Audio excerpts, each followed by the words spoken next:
Representative Yarusso. Thank you, Madam Chair. I just wanted to move the bill and the DE amendment, and then we'll go straight to Representative Yarusso. I'll introduce her and why we have her here with me at the beginning. Madam Chair and members, this is we have the distinction, I think, of being one of the only finance committees to do two finance bills in a week. This is the supplemental bill. On March 17th, the Ways and Means Committee voted on targets for different divisions, and we have $50 million in our division. So today's bill allocates that $50 million, and then there's also some additional provisions from MnDOT and a couple of other agencies in terms of some expenditures related to trunk highway dollars.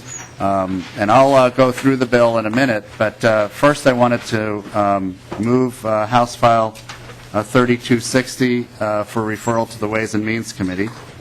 And I have a DE2 amendment, Madam Chair. Go ahead, proceed. So, and I'd also like to move then H3260 DE2, which is the bill we'll be working off of today.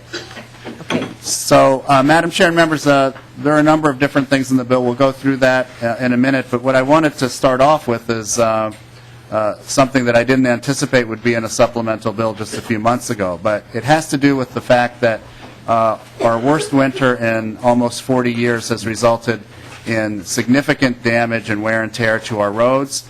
Many expenditures, both unanticipated at the state and local level for potholes. And now that we have been given this supplemental money, we have a total of $15 million in this bill related to what's known as our unanticipated winter expenses. And part of that comes from the Trunk Highway Fund, and part of it comes from our general fund allocation. And just last week, Representative Yarusso introduced legislation specifically targeted towards the pothole issue. And so I would like to start our hearing with Representative Yarusso so she can brief the committee on her thoughts about this, and we are going to be incorporating a general fund allocation as a result of Representative Yarusso's legislation. So we'll start off with a hearing on this, and then I can go through the DE2 amendment. Okay. Thank you, Mr. Chair. Welcome to our committee, Representative Yarusso. Thank you, Madam Chair. Thank you.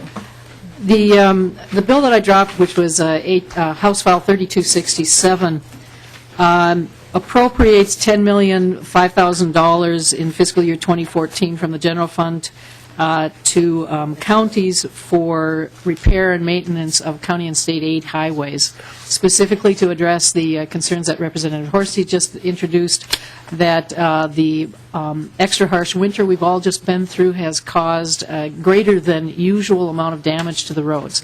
And I am rather closely aware of this as I travel down 9 miles down Rice Street every day to get here.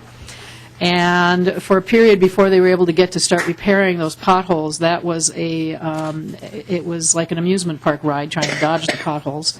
And then one day I got here to a Civil Law Committee, and one of our testifiers was late because he had a flat tire on the way. And I went up to my office that afternoon and discovered that my legislative assistant had had a flat tire on the way to work. And I decided we really needed to address that. So I talked to my county highway department, and they shared with me that when they have an extra expense like this, it has to come out of the maintenance budget that they have for the year, and that means that other maintenance projects will have to be deferred.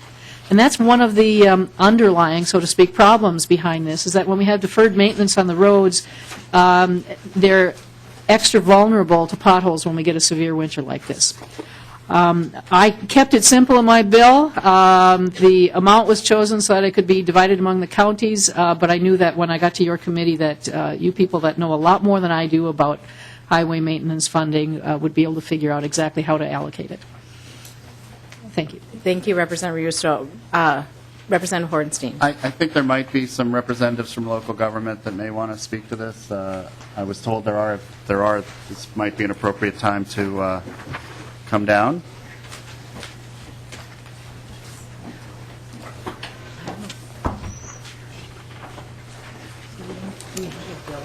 I wanted to thank Representative Yarusso for bringing this forward, and we were able to act quickly on your bill.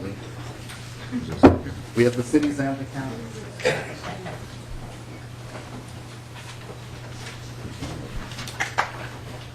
Hello and welcome to the committee. Madam Chair and members, my name is Ann Finn. I represent the League of Minnesota Cities. And I want to thank Representative Hornstein and Representative Yarusso for including some money in this bill to help the local units of government with potholes. I want to underscore the statements that Representative Yarusso made about the fact that much of the condition that we're seeing out there is a result of neglect. And what we hear from our city engineers all the time is that they need the tools and the funds to make sure they do their maintenance on schedule. And we know that for every $1 spent on maintenance, we save $7 in repairs. And we're really seeing that play out this year. So while we are very appreciative, we also want to underscore the need for more revenue at every level for street and road maintenance.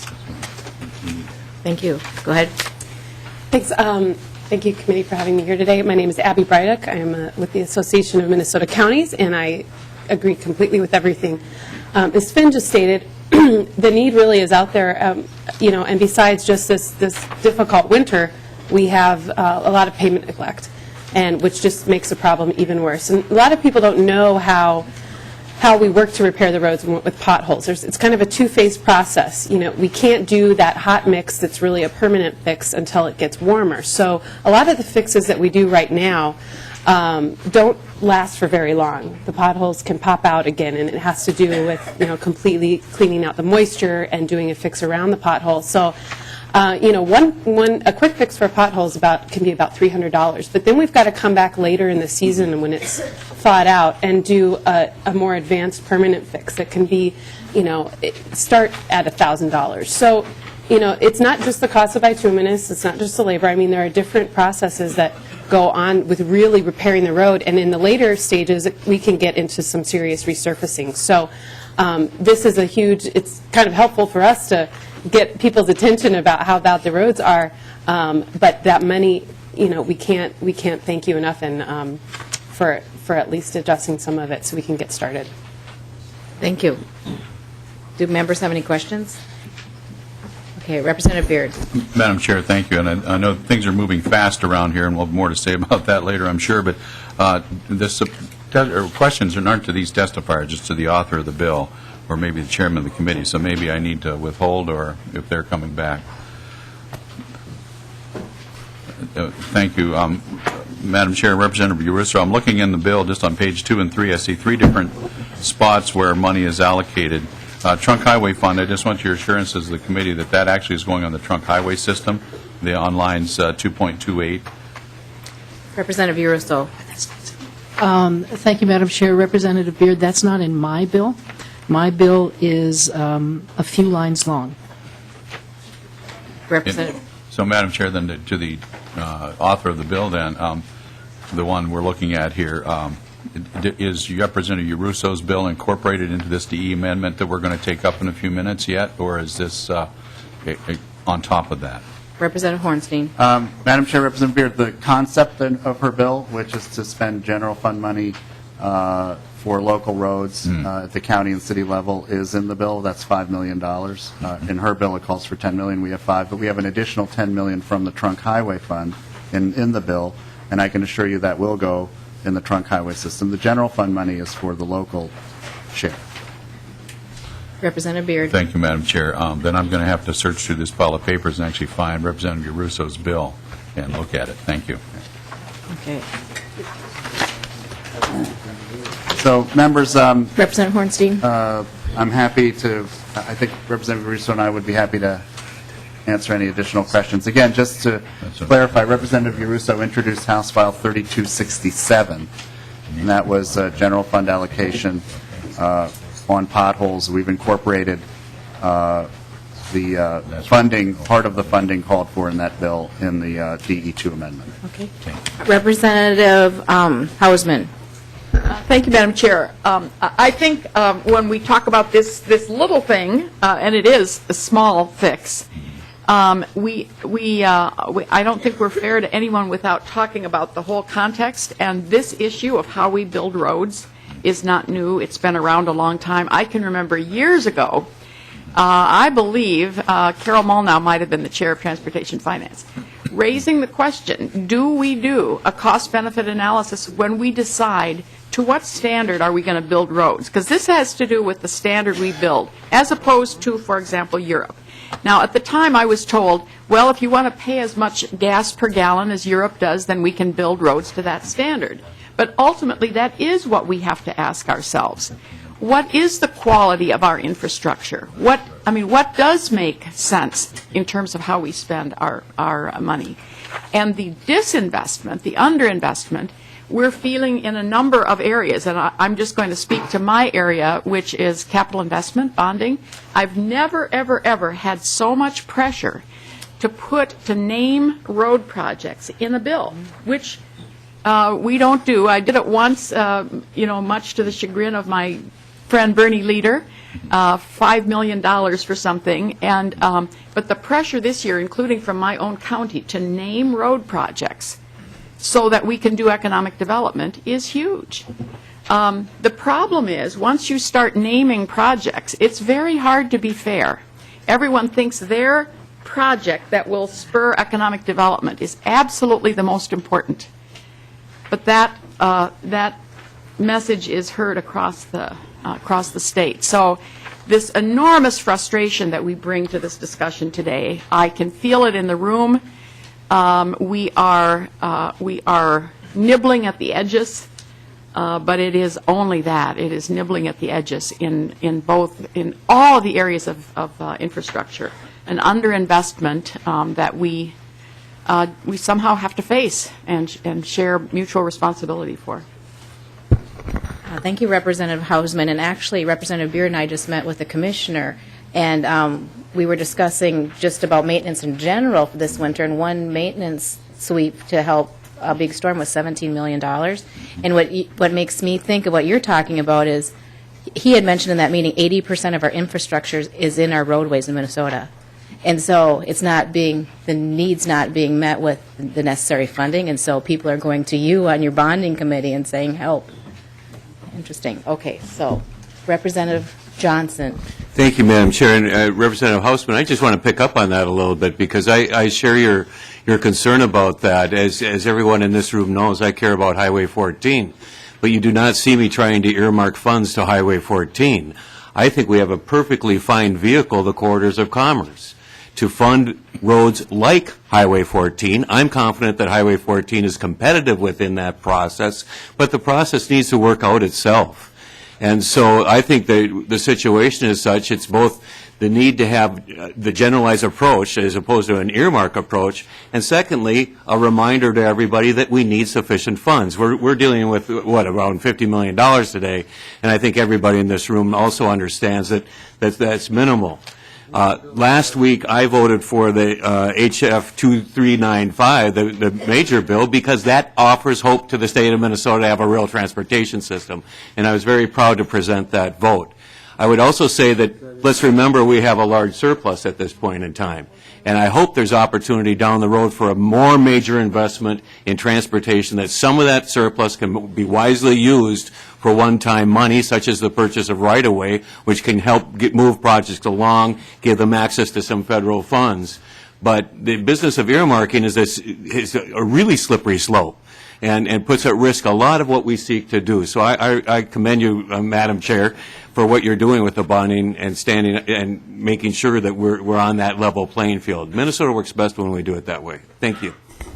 Okay, Representative Holberg. Thank you, Madam Chair. Well, I'm just curious, after all of that, why we have the earmarking on page 14 of the delete all for the Stillwater Bridge and Old Highway 14.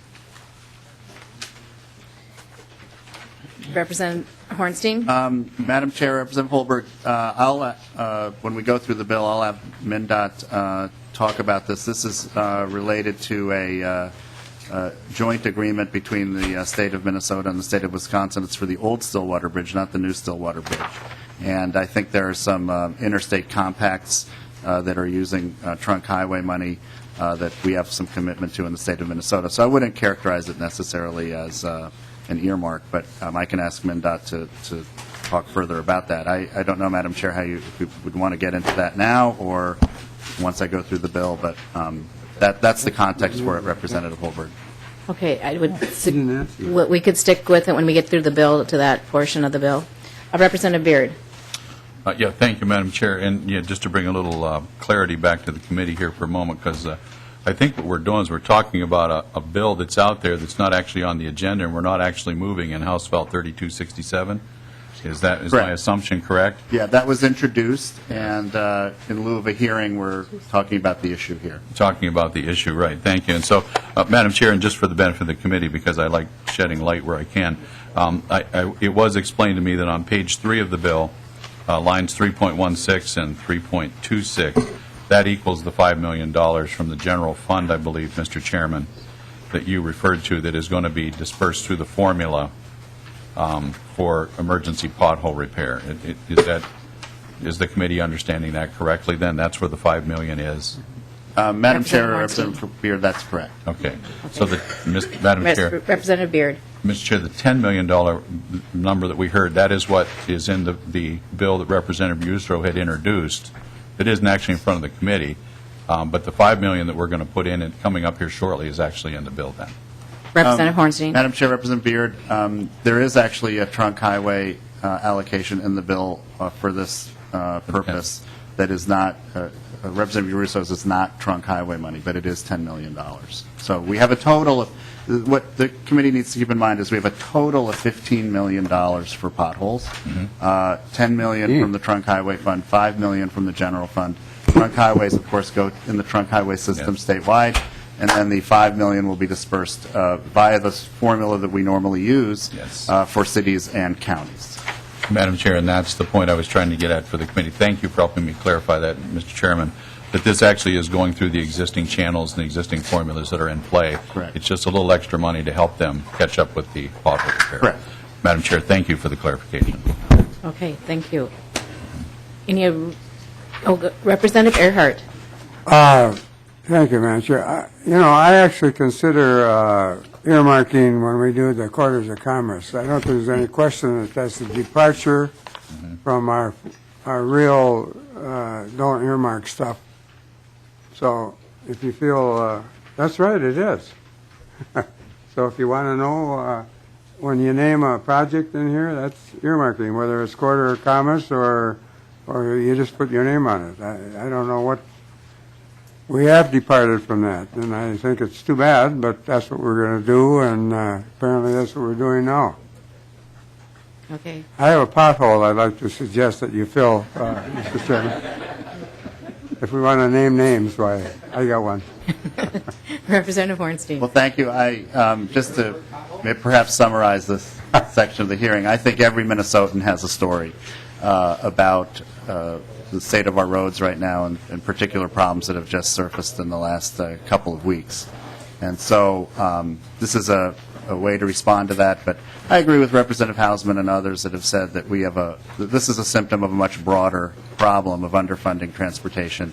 And I would again refer to the MnDOT pavement study, which I think is a big red warning flag for all of us, that we're going to have thousands of miles of pavement that are going to be in really bad condition by the year 2020 if we don't invest now. So this is some money that we can get out to local communities very quickly in order to address this issue. It's our responsibility to do so, and I'm appreciative of Representative Yarusso for her efforts in this.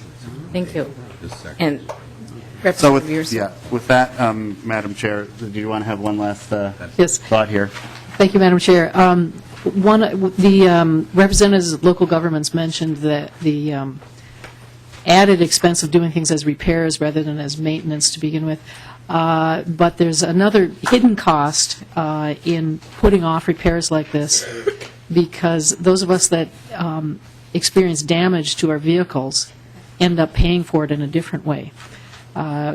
I mentioned people that have had tire damage. People also get alignment damage. Accidents are caused by some of these, and chunks of pavement get thrown up into other passersby and people's cars. So I'd urge you to support this measure, and thank you very much for your time. Okay, thank you, Representative Yarusso. I appreciate that. It's also, and of course, it's also a safety issue as well. So, Okay. Thank you, Representative Yarusso, so much for your efforts. Okay, Representative Hornstein, would you like to proceed with your amendment? Well, Madam Chair, I thought perhaps I could go through the bill first, and I don't know if we want to, it'd be up to the chair, but we could have public testimony in general to the bill and maybe vote on amendments later, but it's up to you, Madam Chair. Let's proceed with the bill, Representative Okay, Hornstein. so I wanted to quickly go through the various articles, and before I do that, as I started last hearing, I want to really thank the staff again, and I know Representative Beard may have some comments about our timeline, but we were given about 8 days from the time we knew that we were going to get this allocation in the Ways and Means Committee to put together a pretty substantial bill. And so I especially want to thank Mr. Lee and Mr. Burris. They are all-stars. We are lucky to have them on our committee. They worked long hours and consulted with a lot of members in this committee as well as the agencies to put this bill together. So Mr. Burris, Mr. Lee, thank you very much for your efforts. And of course, Mr. Nicely and Ms. Nelson also did a lot of wonderful quick work to prepare respective caucuses. And again, I can't thank our incredible staff enough. Again, this time of year when we're working on these very, very tight timelines, and they were able to produce these work products is nothing short of amazing. So I wanted to go through the Article 1, which is the actual allocations for the bill. We talked about $15 million already for winter road repairs on trunk highways, county roads, and municipal streets, $5 million of which is from the general fund. We have $15 million for the corridors of commerce, and I guess I wanted to just comment on that since we've had some discussion of it. I'm proud of this program. This is one of our bipartisan achievements from the last, from this current biennium. This is a competitive grant program. It's not an earmark program. It's a competitive grant program like many other competitive grant programs that we have via MnDOT. And it fills a void on certain corridors that we don't have. It's a new program. People seem very happy with it. There was an announcement of the individual proposals that received funding in November, and I think that was broadly and widely hailed. So I'm pleased with this program. We just don't have enough money. We, of course, had a very large allocation for this in the bill that was passed last week, which faces, I think, a lot of uncertainty in its path through the legislature at this point. So because of that, we have $15 million. I think we have some language around right-of-way acquisition, and $15 million with right-of-way actually can help a few projects get going. So this is important. I wanted to choose a transit project. Again, I'm doing a small bill like this. I wanted to at least philosophically follow the formula we use in general for transportation bills, which is that they address needs in greater Minnesota and the metro area and have roads and transit and bridge components, freight, et cetera. And so we do have a transit component to this bill. Most of that transit money will go for the development of arterial bus rapid transit and other bus rapid transit projects. I felt I wanted to choose some transit provisions that would have some bipartisan support. So there's no money for light rail in this bill. It's for bus rapid transit. We also have an allocation to Metro Transit for some improvements of bus shelters. This has been an ongoing issue. Representative Clark has brought this to the committee's attention. And we had some language in our last bill, and so we're going to have some, again, carry over some of that language with amendments from the Met Council and an allocation of some money for improving bus shelters. And I'll just say, Madam Chair, personally, I waited, I took the bus quite often those cold days, and our existing shelter structure didn't do a lot to keep me warm while I was waiting for the bus. So this is a really important issue that Representative Clark has brought to our attention. The TED program, Transportation for Economic Development, is also a successful program. We've, again, I wish it was funded more, Representative Mahoney, but we want to build on some success, and we have $4 million of general fund money, one time going to the TED program. I want to mention this is one-time money. That Ways and Means Committee action indicated that this general fund is for one-time purposes only. So there's no, except for the trunk highway money in the bill, this is one-time money. We have a $250,000 allocation for safe routes to school. This is, again, a very successful program, very popular around the state. This is not going to go for bricks and mortar, but for planning and education. We will have probably a lot more discussion of Article 2, which is what we came up with in terms of rail and oil pipeline safety issues, and we have some one-time general fund money going towards that, highway rail grade crossings, and we have some money to train for public safety officials on pipeline and railroad routes as well. We have an increased number for state troopers and for capital security, and we have Representative Dean's provision around Election Day transit service, which I'm sure we'll hear more about as well. So those are the main appropriations in Article 1. Be happy if you want me to go. Do you want me to go article by article, or Why don't take we- a break here? For Yeah, question? let's do article by article. That would be helpful. Representative Holberg. Thank you, Madam Chair. Chair Hornstein, when you went through Article 1, you didn't address the earmark for Old Highway 14 on page 14. Okay, Of the Madam bill. Chair, Hornstein? Madam Chair, Representative Holberg, that is, I believe, a turnback, and I can have either MnDOT or Council address that further. So again, I wouldn't classify that as an earmark. I believe that's a part of our regular turnback program that MnDOT is involved Well, with. if I might, Representative Holberg. before MnDOT comes down, could we also talk about the $6 million in the Trunk Highway Fund for bike and pedestrian bridge? Okay, that's the Representative Hornstein. Stillwater. I'll have Mr. Peterson talk about that. And Mr. Chair, Both of those. or Madam Chair, and Representative Hornstein, I think we see later in the bill where you delete the provision in current law that trunk highway funds can't be used for bike and pedestrian purposes. So I think that's a major policy change in using trunk highway money for these purposes, so. Okay, I'll have, thank you, Madam Chair and Representative Holberg. I'll have Mr. Peterson address all of those questions. Okay. Did you, Mr. Peterson, do you have 3 questions before you? Would you like to start with 14? Thank you, Madam Chair. Yes, for the record, Scott Peterson from MnDOT. On page 14, line 9, the appropriation of $14 million. Some of you may be aware that we recently completed a bypass extension of a 4-lane segment on Highway 14 that runs west from Owatonna to just west of Janesville.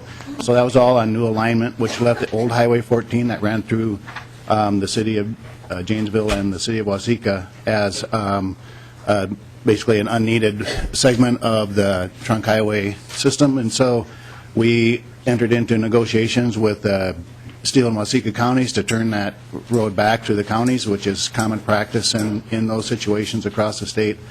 We were not able to reach an agreement with them, and it went on for many years, and some of the folks who represent that area can attest to that it got kind of contentious. MnDOT ended up just turning the road back to the counties without reaching an agreement for how to fund the costs associated with returning the old Trunk Highway 14 to a state of reasonable condition, which is generally what we try to accomplish in these turnbacks.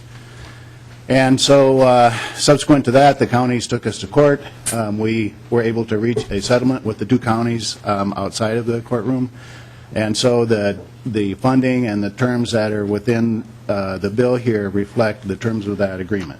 And so the agreement specifies that MnDOT will take the old segment of Trunk Highway 14 back into the trunk highway system and will make repairs to the highway that were agreed upon in the settlement. And the $14 million that is specified in this appropriation is to pay for part of those costs. And there's another piece to this financing package that's unfortunately not included in the bill that hopefully we can get included as it moves forward, because it's an important part, and that's a $21 million transfer from the flexible fund, which is the financing source that's typically used for turnback funding. and that will go to the Trunk Highway Fund and be used to pay for the rest of those repairs, so that we anticipate that the cost of repairs will not exceed $35 million. And so that's what this $14 million is intended to pay for. Representative Holberg? I appreciate the background. I still think it's problematic. And to hear that it's not just 14 million, but will be 36 million. It's unfortunate. Can we talk a little bit about how that the prohibition of using trunk highway money for trunk highway purposes in the Stillwater Lift Bridge project is being deleted in the earmark for that project? Mr. Peterson? Thank you, Madam Chair, and Representative Holberg. I'll, if I can, just address this piece on page 14 first, and then I'm not sure where the other language is there. Madam Chair, the other language is on page 25 of the bill in Article 3, Section 1.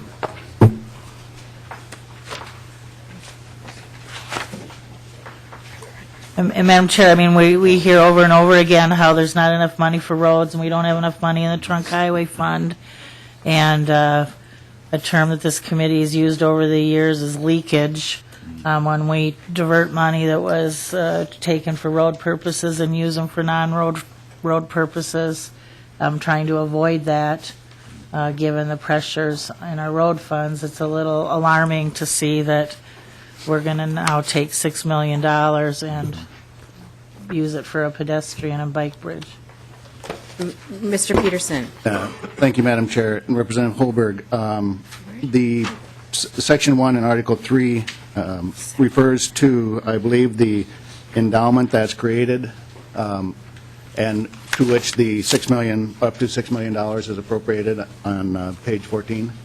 And so that is all related to an agreement that was reached during the environmental process that allowed the selection of this current St. Croix crossing as the local preferred alternative to replace that bridge. And so because of the sensitive environmental nature of the area in which the new bridge is being located, there are a number of mitigation items that were included in that agreement. The ongoing existence of the current bridge and its conversion to a bike and ped connection between Minnesota and Wisconsin was a part of that mitigation. And the endowment fund, it was created in order to pay for the ongoing operations and maintenance of the old bridge after the new bridge is put into operation as a trunk highway bridge. And so as part of that plan, then, the language that you see on page 25 basically allows us to deposit the funds into the endowment without any question about whether those funds can be used for that specific purpose in that specific location. Representative Holberg? Madam Chair, we've just heard two instances where the department has settled court cases and they don't have the authority in current law to execute the plan that they settled. I don't understand this. If you don't have money in existing pots to fund what you agree to, and you sign these agreements, and then you come here and say, well, we agreed to this in a court settlement, so we have to depart from current law in order to settle up to what we agreed to. I'm not sure that that's the right way to approach this. Representative Holberg, do you have a question? Well, I'm just asking when you go in and lawyers go in to settle this, do you just say, well, we don't care what the legislature said about the use of these funds, we'll just go and talk to them, and as long as we have this agreement, that'll help us, I hate to use this word, but more or less bully the legislature into doing what we agreed to in the court settlement, rather than looking at the current structure and appropriations that you have available to you and working within those constraints to settle your lawsuits. Mr. Peterson? Thank you, Madam Chair. Representative Holberg, with respect to the 14 settlement, was a very difficult situation, and I think I understand your point. I wasn't party to the conversations that led to that settlement, but I think there was widespread interest in trying to get this issue resolved, and certainly when the settlement was reached, I think all parties understood that this would take an act of the legislature in order to make it possible, and we made a good faith commitment to try to make sure that that occurred. With respect to the Stillwater Bridge endowment account, my understanding was that in the original negotiations for that the original plan was to use federal funds for that purpose, which would not have the Trunk Highway Fund restrictions associated with them. As time passed, and as you know, that has been quite a long time since then, the plans have changed. My understanding is the federal funds for that purpose aren't available. We still have the commitment that exists, so unfortunately, that's where we're at today, is with this situation that's depicted in the bill. And Madam Chair, I know we got a lot to do, and I just want to ask one more question. In the contract settlements for these lawsuits, were these agreements dependent on legislative approval, or have they just been finalized and we're going to do this whether or not we have the authority to do it? Mr. Peterson, sorry. Thank you, Madam Chair. Representative Holberg. I don't recall exactly with respect to the Stillwater Bridge endowment exactly how that was structured and if it was designed so that it would need further legislative action or depend upon that. I'm just not that familiar with the conversation. Again, it's been quite a while.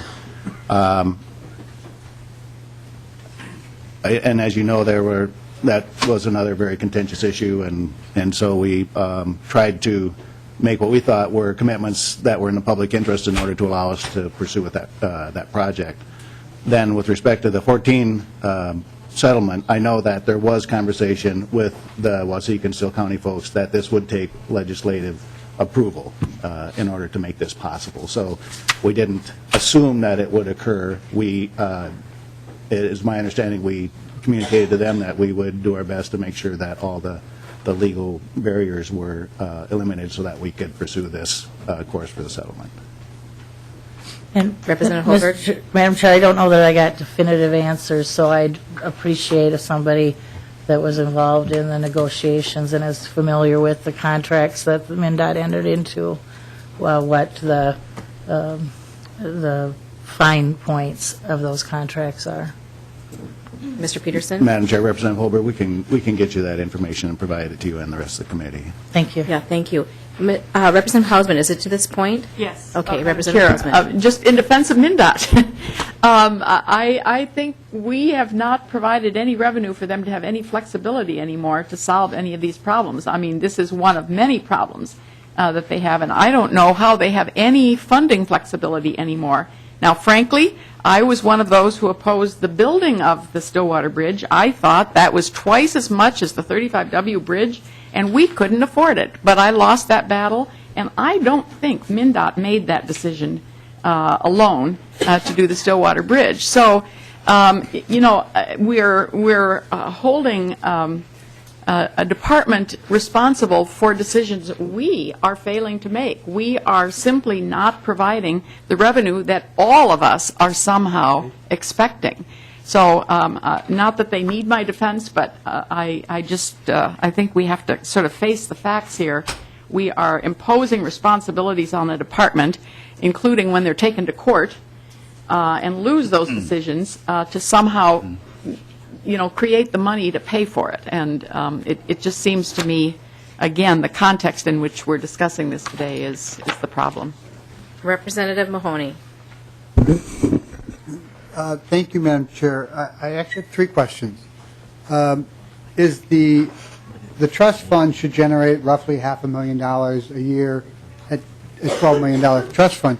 So are there all the costs associated with the Stillwater Bridge going to be $500,000 or less a year, or are we someone's looking for more money?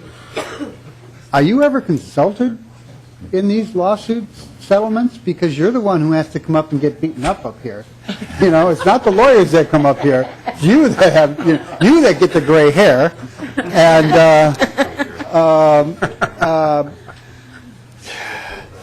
in the settlements, Yeah, those two will be fine. Do they ever talk to you before they do that? Mr. Peterson. That $500,000 is going to be the deal. Mr. Peterson. Madam Chair and Representative Mahoney, the answer to whether I'm ever consulted, consulted might not be the most accurate way to describe the conversations, but certainly... Otherwise, you're just told what's going to happen? In this case, I'm sorry, Madam Chair, Representative Mahoney, in the case of the 14 turnback, this is a very difficult situation that we found ourselves in, and we, I would say I was more informed than consulted, just to be specifically responsive to your question. But I don't, on the other hand, think that it was unfortunate that I wasn't consulted. That's not my area of expertise, and certainly I wouldn't feel comfortable giving our lawyers that kind of advice.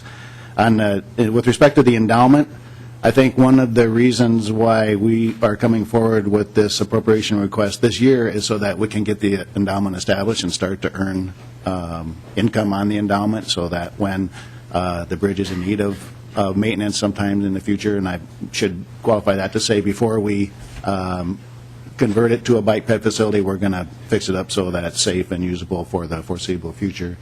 But we'll also go up and down, and so we'll need operating funds and stuff. And so at the time that the agreement was reached about the establishment of the endowment fund, there were estimates made about how much it would take to operate and maintain the bridge in perpetuity, and so the amount of funds that were projected to be needed for the fund were established on that basis. Okay, Representative Beard. Madam Chair, thank you. This is excellent committee work, and for those members who will be back next year and be on this committee, be instructed about how complicated these things get. Representative Holberg raised an excellent point, and I think I must respectfully disagree strenuously with Representative Hausman's assessment that it's a money issue. It is not a money issue. The Constitution is very clear, and we've drawn a very bright line that trunk highway money can only be used for trunk highway purposes. It's why some of us were really squeamish about the complete streets legislation a few years, because it deliberately blurred the lines on where trunk highway money ended, which is a constitutional issue, and where we should be picking up general fund money, or we're picking up obligations and committing the trunk highway fund to things that are not specifically spelled out in the Constitution. This is not a partisan issue, people. This is a constitutional issue, and one that those of you that stay with transportation, I hope you pay attention to how complicated this issue gets. I couldn't agree more. No amount of money. We could give them $1 million or $1 trillion in the trunk highway fund. This issue would still be here, because it's an issue where we've deliberately blurred the lines. I will agree with Representative Hausman over that. We blurred the lines and made it difficult for them to actually know where does the sidewalk start and the highway end. That's kind of the issue here. Related to that is a technique that the environmentalists have gotten very good at. It's called sue and settle. They don't sue individual property owners. They wait and sue an agency and then settle, and usually make the settlement part of precedent going forward then on how we solve these things going down the road. That's another issue you should pay attention to going forward. Watch out for sue and settle, and be careful about blurring the lines between the trunk highway fund and sidewalks, bike trails, safe routes to schools, and all the other good things we do, which in my opinion rightfully should come from either a fee on bicycles or the general fund. In this case, some general fund money has been set aside. I applaud you for that, but I am concerned that we're blurring the line even more with the trunk highway fund. And it's not a money issue, it's a policy issue.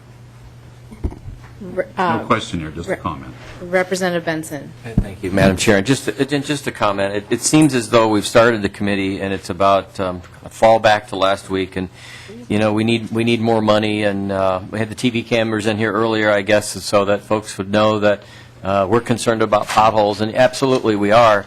And I think everybody around this committee, every member here, and most of, if not all the people in the audience would say, yeah, we need to spend more money and more time. The last week's vehicle bill, or last week's bill, I kind of knew from the beginning wasn't one of those bills that we're going to see the light of day, with just the massive size of the commitment on new revenue and new taxes. But I think everybody here should know that there's nothing precluding the majority here from crafting a bill that says, just like we had when we were paying back the shift, or we're bound to refill the reserve fund in the checkbook, to say that any monies over this next session or the next couple, and of course that can be changed by the following legislature, would say that all additional monies over and above, all the surplus, could go to roads and bridges. So, as we're here talking about, crying that, boy, we need more revenue, put a bill on the table. You can pass it. That just says that we're going to use the surplus to go to roads and bridges. So we have a lot of work here today. So I know that we set the stage so the cameras are here. We can whine about we need more money. We need more focuses on our roads and bridges. But there's some things in here that I think are good, and we need to spend the money and spend the time. Maybe a little less theatrics, and if you guys are really serious about it, spend the money, spend the reserve on roads and bridges. Thank you. Okay, so would you, and just for the record, I know Representative Beard and I have a disagreement on use of trunk highway funds, and we still haven't gotten, MnDOT to reply to that, so we do need to address that in the future, so we all have a common understanding. So, would you like to move to article number... Sure, excuse me, we have two more members I did not see. Sorry, Representative Earhart, did you want to ask a question? Otherwise, we'll move to Representative Howell. Well, Madam Chair, you raised a question here about drainage from the trunk highway fund, and I've said for a long time that with the expansion of bike riding, we have to do something about making certain that bicycles pay their fair share of the use of the roads, because we're providing trunk highway money to... So I know you're an advocate of bicycle people, and I wish you'd think about that and think how we can attach the cost of their maintenance part of the roads to them and charge accordingly.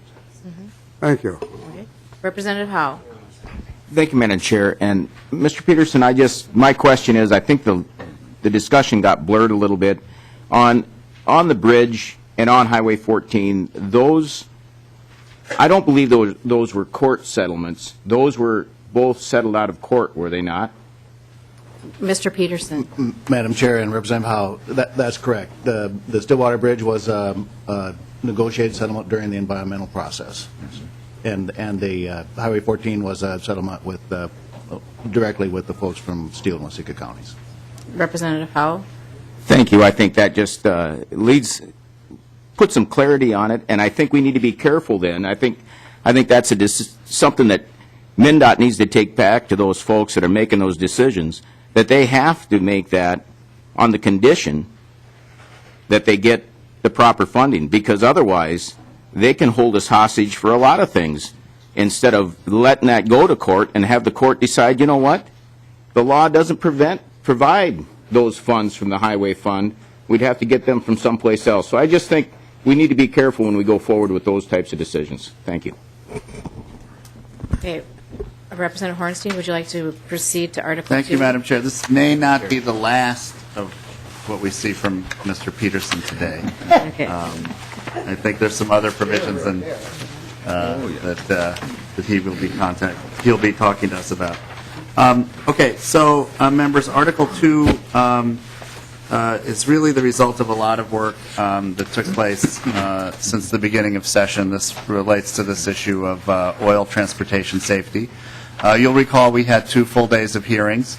There's a lot of public interest in this issue, and I ended up in consultation with some state agencies, and I want to be very clear here. The provisions in this bill that come from an agency perspective are not agency bills. I asked the agencies to provide some technical information to me in terms of questions I was asking in terms of what we could do to fill some of the voids and emergency response and other related issues. So they were very helpful in providing language and consultation. So I want to be clear, these are not agency bills, but the Pollution Control Agency, the Department of Public Safety, and MnDOT were all consulted in the development of this language. Secondly, we had some very productive discussions with the railroads. There was some language that they wanted to see changed, and we've been able to accommodate them. And we have been in dialogue with the pipeline companies. There's also now one amendment as a result of those discussions, and there may be some more as this bill works its way through the process. So I want to thank everybody from the public, the our commissioners and public agencies that we've met for hours and hours on end, and the private sector who's impacted by this bill. We've had good dialogue and good discussions with those entities as well. I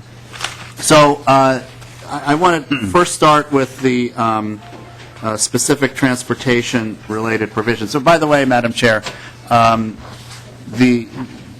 there were 3 separate bills that were introduced related to this that we're now addressing together in this bill. One went to the Policy Committee on Environment because it dealt with some issues related to the Pollution Control Agency, primarily response times when there's a spill or a fire or an accident involving oil transportation. So we worked on that. Some modifications were made in the Environmental Policy Committee, and those are reflected here.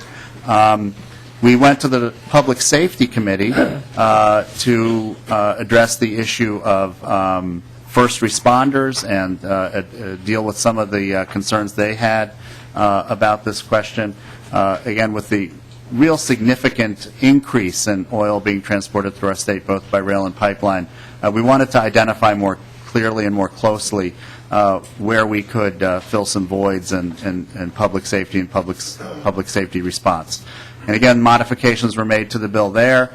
Chairman Paymar had real concerns about funding the fire safety account, so that's not in the bill anymore. We have a different mechanism to address that piece.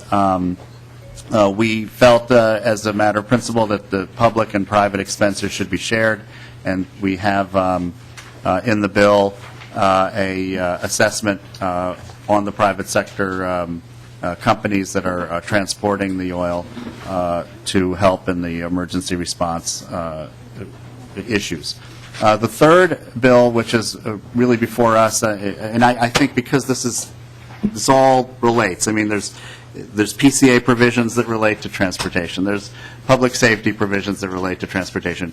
But I believe Sections 7, 8, and 11 of this article are the ones that most directly relate to the issues before this committee. And so there are 3 issues here in these sections. One deals with the need, I believe, came out of the testimony before this committee right at the beginning of session, to increase the number of track inspectors. We currently have 1 track inspector in the state employed by MnDOT.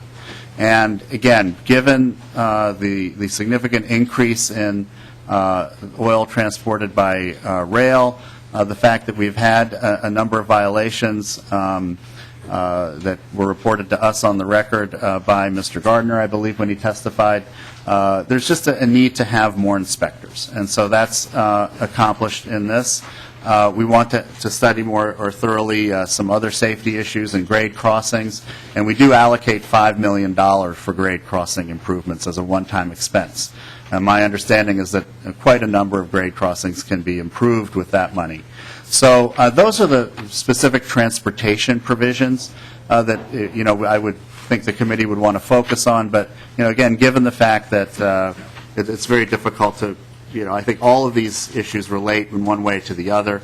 I would certainly be happy to answer questions about any aspect of this section. But again, I think our committee's focus is on those 3 sections. And again, I will say we had a very lengthy hearing in public safety, finance, and policy. We had a very lengthy hearing in environmental policy. So I wanted to be very careful about the process for this bill because, again, this is not simply transportation. So, but we have the transportation provisions included and are before us. So I know Representative Beard has some concerns, and if he wants to express them now, that's fine, or we can do that later. But that's I guess there's much more to say, but that's my summary of this article. Okay, we have 3 people on the list, so we're going to start with Representative Howe, Earhart, and then wrap it up with Beard unless other people have questions. Thank you, Madam Chair. And Representative Hornstein, I see on page 16 on lines 22 to 26, you really get into the incident command structure there, and I understand that hopefully you've got some changes coming in that section because coming from my experience, when I've got a junior officer on a scene that has the capability and the understanding of what's going on in that scene. I don't always pass that responsibility up the chain to the most senior member. Usually when I've got someone on charge that has a good grasp of the situation, he remains in charge of the scene, and will fill a role somewhere else. So I think that that's best left up to the local incident commander and that local department to handle that. I know I went up and talked to those folks that are sitting in the seats up there. They indicate that you've got a change forthcoming, and I think that that's an indication that we should be careful what we do in the future in bills on what we dictate to happen at local incidents. Madam Chair, Representative Howe, Hornstein. yes, there are some concerns that have been raised about this, and I want to be consistent with, we need to be consistent with both federal and state precedents on this. This is some language that came from the Pollution Control Agency. But I do want to say, Representative Howe knows from what he speaks. I had a wonderful lunch with him a couple of days ago, and he has some incredible stories about his service in Iraq that we should be very grateful and thankful for. But you were a commander and I think know the ropes here. Representative Howe. Well, I wasn't speaking to my term as a commander in Iraq. I was talking about my fire chief experience and my 27 years in the fire service, Gerald. Okay, well, that's I'm learning new things about Representative Howe that I didn't know, but Representative Hornstein. but he knows from what he speaks.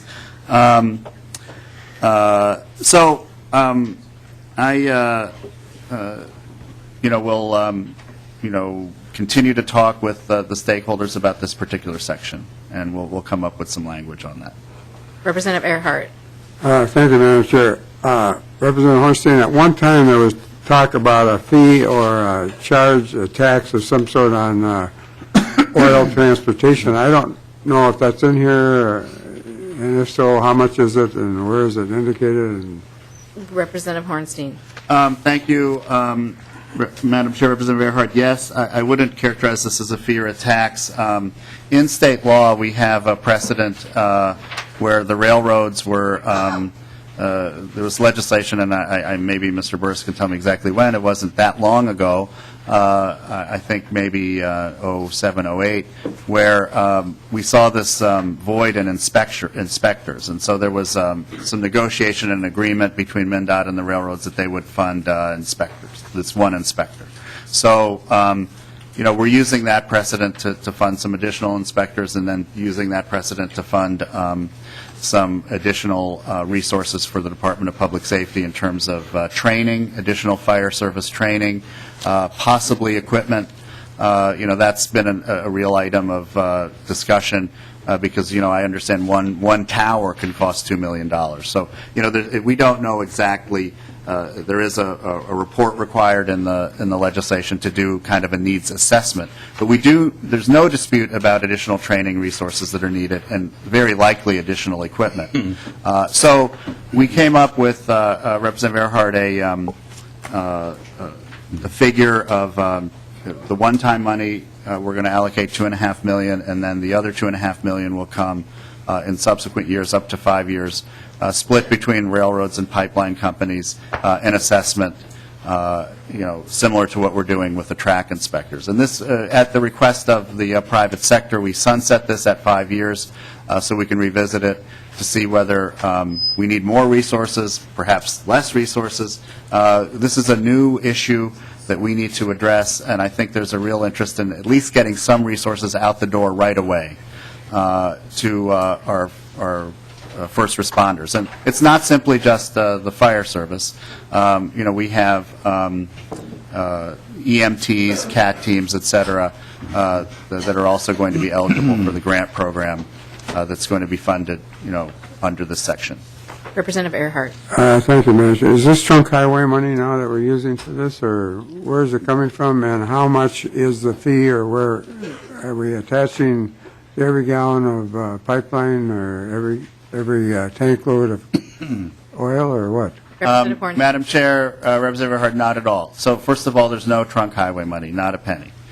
Second of all, this fee of $2.5 million a year will be split between the pipeline and railroad companies, and it'll be based on, in case of the railroads, Class 1, Class 2 railroads. And in terms of the pipeline companies, it's based on how much, relatively they transport through the state. But it's not to exceed, half of 2.5 million, 1.25 million, per sector, per pipeline, per railroad sector, per year. And then that will be divided among the companies. So my understanding there's about 6 or 7 pipeline companies that might be affected by this, and then I think we have 3 Class 1 railroads and possibly a Class 2 railroad coming to the state that will split the other assessment. So it's a relatively, given the resources of these companies, a relatively small amount, but it's not a tax, not a per gallon tax or fee that other states are going to.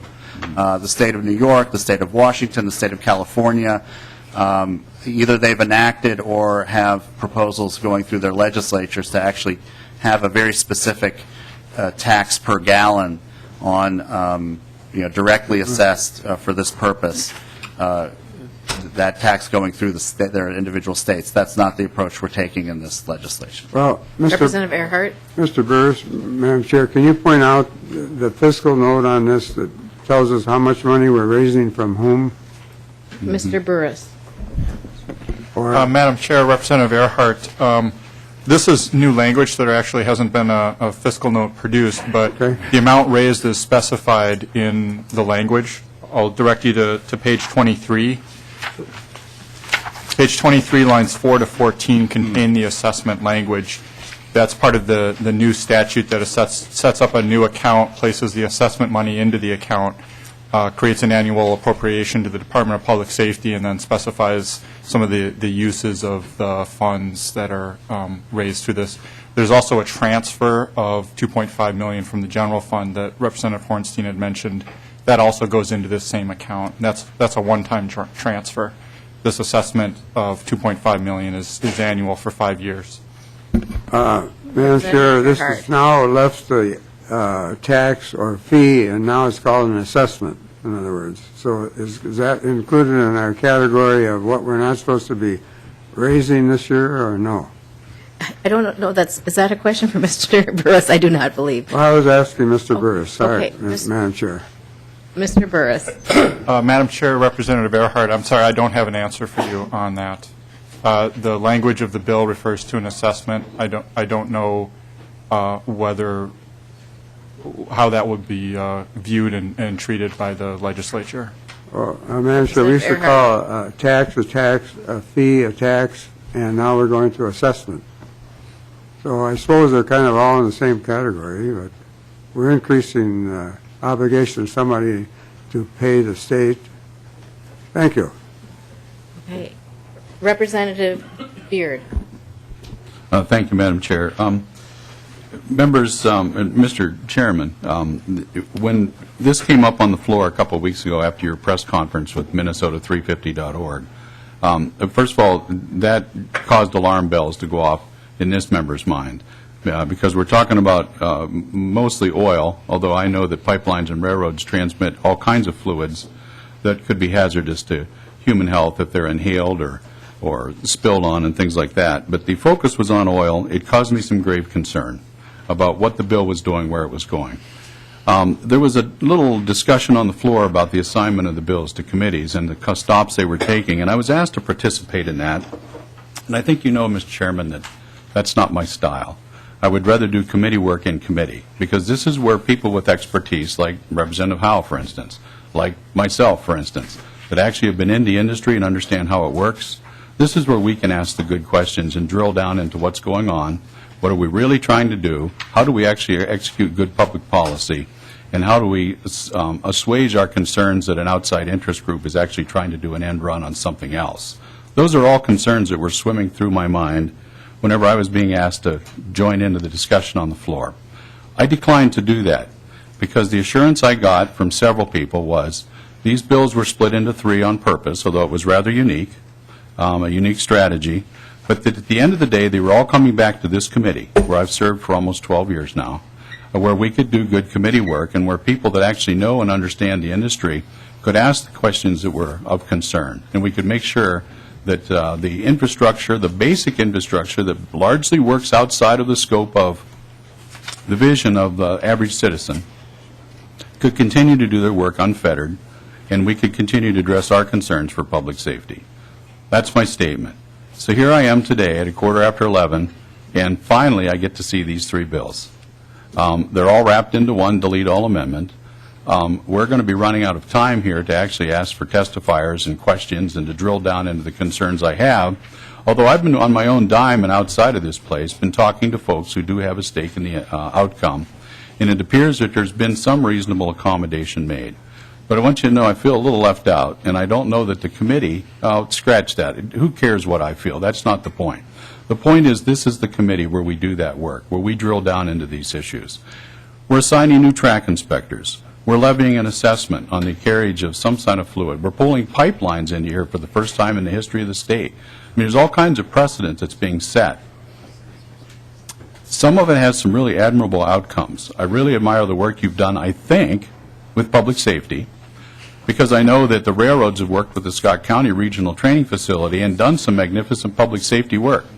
I know there's some coordination thing that's already been happening outside the public view because these people have a vested interest in making sure their rights of way are safe and that incidents are responded to.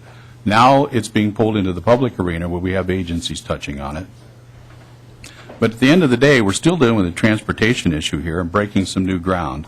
And I'm sorry we've got just a few minutes here to drill down into it because I think there's great expertise on this committee and questions that could be asked of testifiers that could help shed more light and maybe make the bill even a better bill.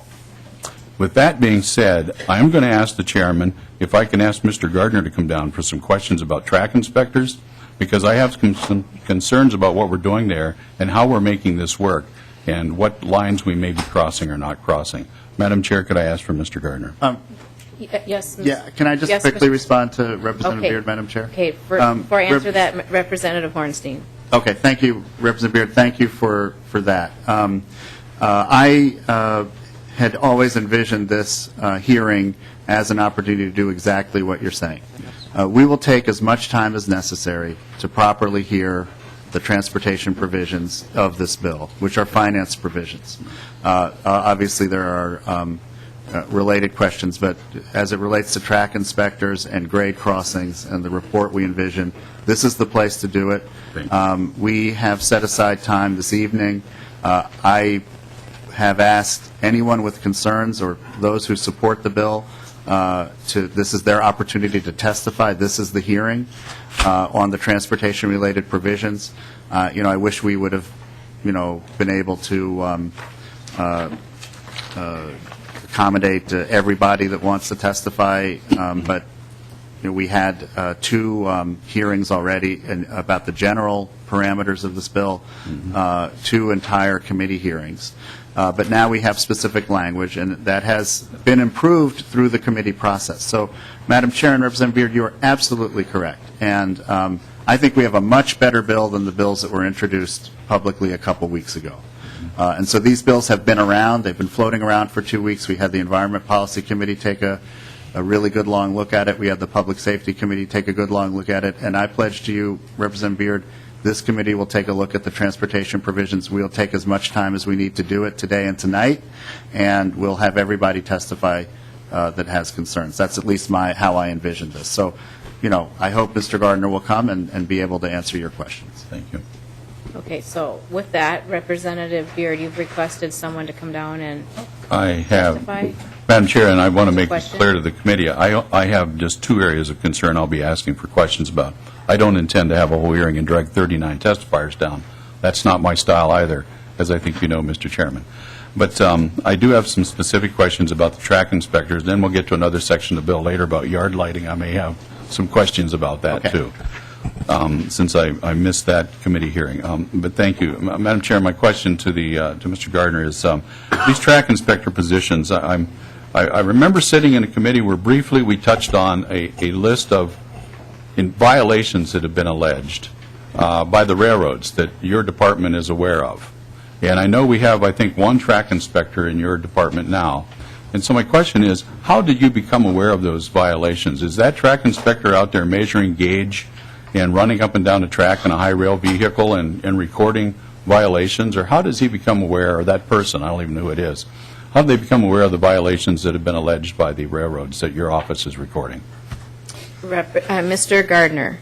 Yes, Madam Chair, Representative Beard, our track inspector is certified by the Federal Railroad Administration and works in close coordination and concert with the FRA. So the statistics that have been shared with us come actually from the Federal Railroad Administration with regards to both defects that have been identified by federal inspectors, and there are two federal track inspectors working in Minnesota and western Wisconsin, in addition to several other federal inspectors who work in other disciplines, in addition to our state track inspector.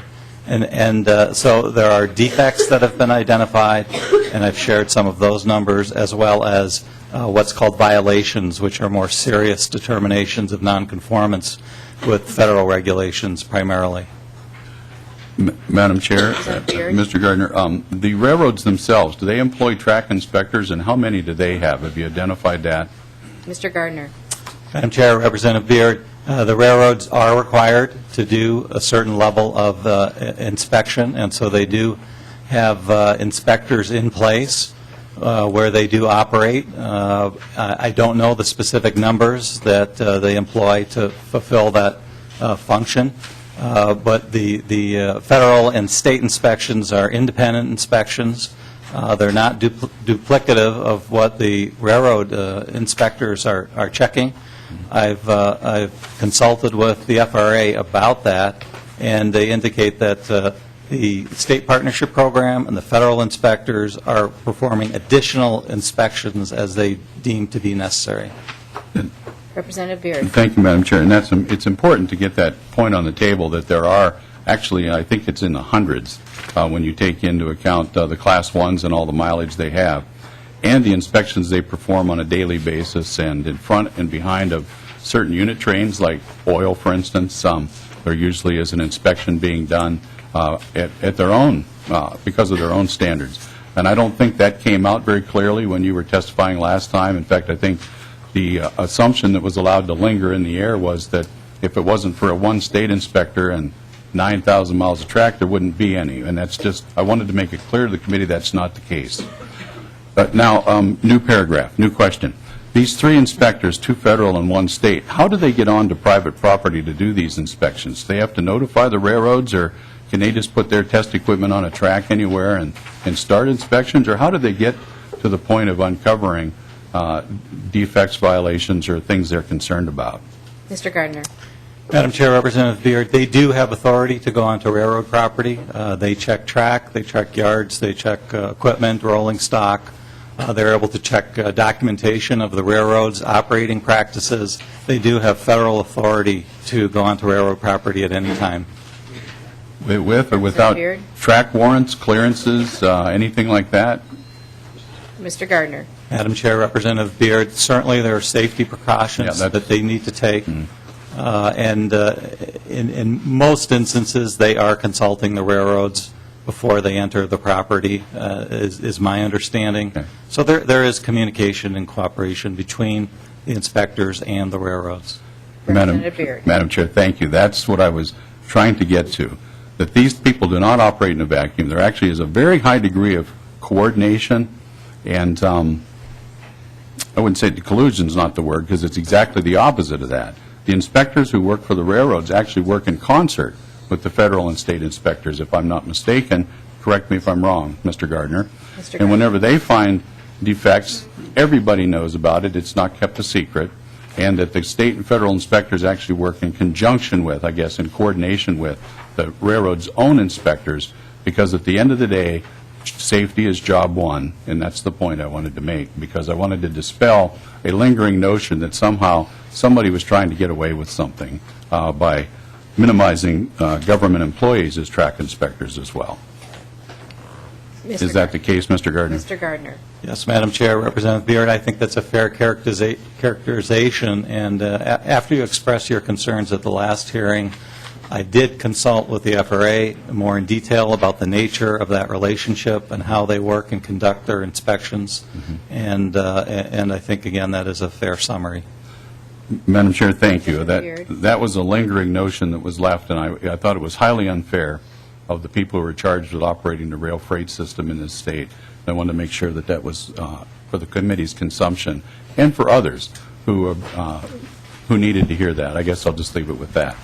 Madam Chair, I just wanted to get that on the table about the rail inspectors. We'll talk about yard lighting in a little bit. So thank you. That's all the questions I have for Mr. Gardner.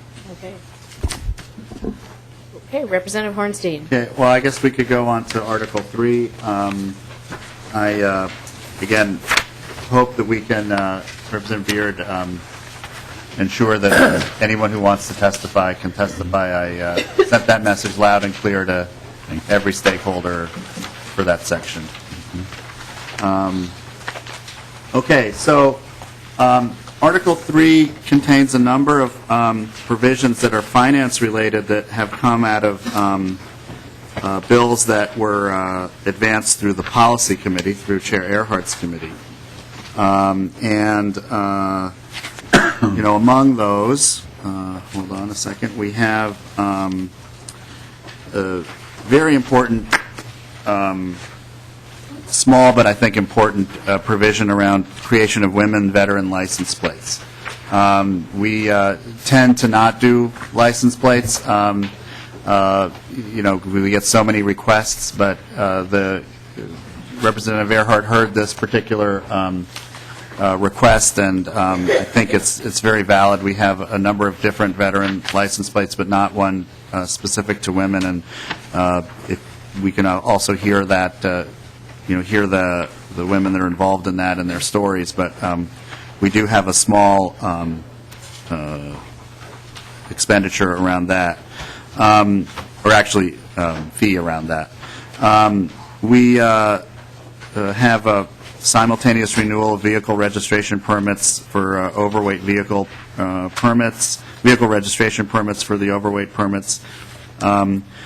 We have a provision that I know has created some interest. Representative Beard referred to it earlier around railroad lighting. There's a fiscal cost to that. And that was a bill also that was passed through the Transportation Policy Committee. The women veteran license plate also passed through the Transportation Policy Committee. We have a new Office of State Safety Oversight within DPS, and this is a federal compliance issue. And we have, again, some policy language related to the transit shelters that I referred to earlier. We have an amendment from the Met Council on that. We have the Commissioners of Transportation and DNR needing to use existing resources to set up some watercraft decontamination sites at rest areas, and that's related to aquatic invasive species. So those are the issues in Article 3 around primarily transportation policy questions. Again, most of those were heard in Representative Earhart's committee. And so that we have a bunch of amendments as well, but it sounds like if there's no questions about Section 3, I don't know how you want to handle this, Representative Bernardi, Chair Bernardi. We are almost at the end of our committee time, but I know that there's a lot of public interest in this bill, and I don't know how you want to handle that. If you want to do public testimony, start that now and do amendments later, or it's up to you. Well, yeah, that's probably a good idea, is to do public testimony now. We could do our amendments if we gave a half a minute for each one. We could get through them by the end of the committee time, but... Well, I think those I'm will just kidding. probably be equally controversial. Right, okay. So let's begin with our public testimony, and just generally to your amendment to the bill? Well, or what? I mean, I think there's maybe public testimony to the, if there's people that want to talk specifically to the DE2, and then we may have members of the public that want to testify about amendments, so. Right, we have 3 minutes left. So we could have a testifier to the, pardon? Just do that when we come back. This is probably a good transition time, just to wait until we come back. Representative Hausman. Madam Chair, just a clarification. Are we eventually going to move the policy separately? Because somehow I was thinking that that in the supplemental bill, there was only to be the funding and not policy, so do we separate this out at a certain point? Representative Hornstein. Madam Chair, Representative Hausman, I asked that question of Ways and Means staff, and the answer I got, and well, I'll ask it again, is that if there's policy that's associated with the finance, then it could move in the bill. And so we have quite a bit of policy here. I will ask the Ways and Means staff to see if that fits with the, if that's fits within their guidelines, but, my understanding is, as a general rule, if the policy relates to the money, it could travel with the bill. Okay, well, for all of our members, I want to remind you that, and people that are attending this hearing, that we'll be meeting in 500 North tonight at 7 p.m. to hear public testimony and take up the amendments. Did anybody want to, we can move the minutes then? Madam Chair, was that 500 North? 500 North, Okay. 7 p.m. Want to move the minutes? So where are we at? Okay. We ask questions again? So for now, we're going to recess. Excuse me, Representative Beard. Madam Chair, I'm sorry, I had to step out and get a cup of water. Where are we at now in the process? We have gone through the articles. We have. And now we will be reconvening at 500 North, 7 p.m., and then Okay. having public testimony to the amendments, and then voting on the bill. Madam Chair, I want to discuss the yard lighting provision just a little bit. Should we do that now, or should I save that for this evening, or is that time come and gone? I would say we have a couple minutes here if we get through it. Otherwise, we can pick it up after that tonight as well. Go ahead. Thank you, Madam Chair. We put a provision in the bill here that concerns me a great deal. It's largely a policy decision. It has no financial impact on the taxpayers of the state general fund, if I understand it correctly. But, Madam Chair, what I see here is a troubling trend to do what I consider collective bargaining work by using the power of the state to do it. Collective bargaining is voluntary discussions and agreements between an employer and employees or an organized unit. In this case, we've seen a couple of these over the last few years, but this is one that just really strikes me as a big reach. Railroad yard lighting. Now, Mr. Chairman, this is one where I have some expertise. Yes. We were issued perfectly good lanterns. Yard leads are lit, at least where there's a lot of heavy switching going on.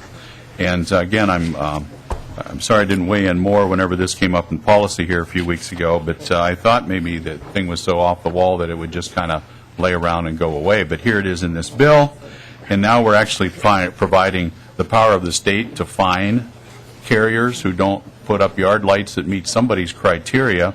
And I also see that these things are solar-powered yard lights, and even more, they're to be Minnesota-made solar-powered yard lights. Now, Mr. Chairman, where I appreciated yard lighting was in places I had to work, where there was a lot of activity, after the sun went down. And I'm struggling to think what this, first of all, I mean, the issue of using the power of the state to accomplish collective bargaining purposes aside. The other issue is solar lights at night when the sun goes down. But what public purpose is solved in that, and how did we arrive at that, having that in the bill? I mean, it'd be enough if we just had a junction box and regular power that worked lights that actually worked when we needed them the most. But are we including Minnesota-made battery packs, or are they going to have to be LED lights? And I mean, there's just so much to ask about in that one provision alone that I'm dying to hear how that would work. Okay, well, now, thank you very much. Representative Hornstein. Thank go you, ahead. Madam Chair. Representative Beard, first of all, so this is a provision of Representative Metz's. We, again, where we were able to, we took a look at some of the policy bills that came through Representative Earhart's committee that did involve money. And so this one does. So that's the reason it's in the bill. And, in terms of the specific questions, I would hope that my understanding is that Representative Metsa will be here in the evening, and I would prefer that he answer those questions, particularly the ones related to Minnesota-made. And this, I think, follows language that has been used in the past. I think we had it last year and something related to lighting, but That's my understanding of where it comes from, but I would prefer that Representative Metsa answer those questions specifically, as in terms of I know that there's some stored energy that can be used. Solar energy isn't simply directly used during the daylight, but those are technical questions I'd prefer that Representative Metsa address. Representative Beard, we had just a couple minutes to do this now. Would you mind us gathering tonight? Because we're kind of losing our members here, and it'd be better.